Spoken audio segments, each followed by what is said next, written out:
Hello guys, I'd like to welcome you back to this polymer clay sculpting demonstration where I'm making a lizard. In this video though, I'm actually making one of the two canes that are going to go on the outside of the lizard. I only filmed one of them because they're both using identical techniques and just arranged differently. In this video I show you how I make them in time lapse. I do hope you enjoy. Oh, at the end of the video I will show you a little link to a video on the second channel where I show the other cane a little bit. But anyhow, let's get started. I made this cane using two different Skinner blends. The first one is white and glow in the dark. The second blend is wasabi and cadmium yellow hue. Once the blends were finished, I increased the length of the blend by rolling it through the polish machine all the way down to setting 1. I didn't include these parts in the video because I already have videos covering these things. I'll leave links to those videos in the video description for you down below. After getting the blend stretched as long as possible, I then begin to roll it up very carefully, starting on the cadmium yellow hue side, making sure not to leave any air pockets. And you see me cutting these ends off. That's really not a good idea because it distorts on the ends, but I just like doing it because I like to see the results as I go. And then I do the same thing for the glow-in-the-dark part.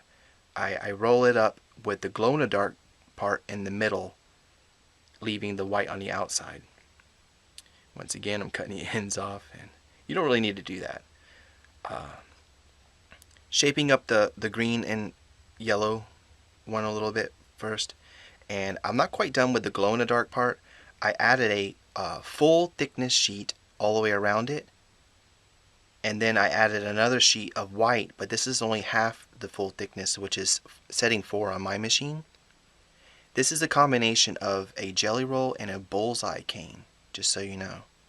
And this is the actual cane that I use to make the white details. Right here you see me reducing it.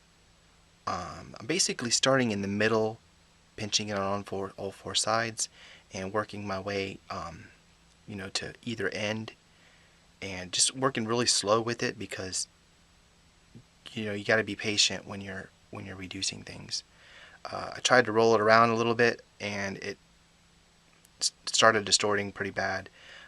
So most of this reducing was done just with my fingers until it got small enough to where I could start really rolling it out.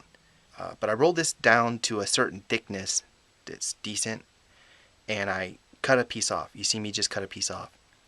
And then I take the 2 extra pieces and roll them a little thinner, and I cut 1 more, well basically 2 more. And then I roll the remaining pieces even thinner, and then I cut 2 more again. And I kept repeating this until I had several pieces cut. And then what I did is I rearranged them to where the biggest one was in the middle, and then I so on and so forth. And I'm just pressing those together because remember they were snakes. So I'm pressing down on it, and I'm trying to make it just like all one piece of clay, getting it real formed together. It created like a triangle or a gable, whatever you want to call that.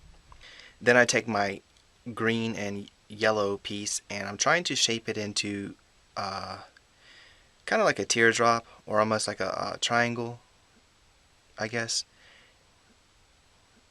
So then I cut it away, and all I did is I wrapped it around that piece that I made.